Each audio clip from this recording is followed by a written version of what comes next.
Hey guys, this is Brad Barnes with Barnes 4-Wheel Drive. Today we're going to take a look at our steering orbital mounts.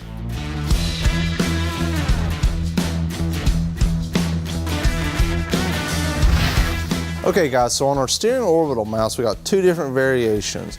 The first variation here is a formed piece. It's going to have your mounting holes and your through hole already cut, and it's cut to be welded on a piece of tubing.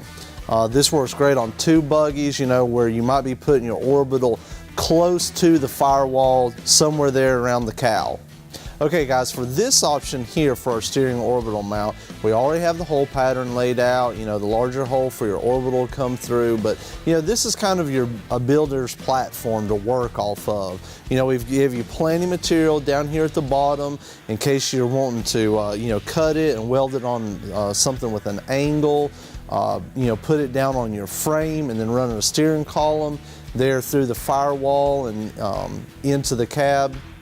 You know, this one has a lot of variations, a lot of possibilities. We gave you plenty of material so you can modify it to best fit your project.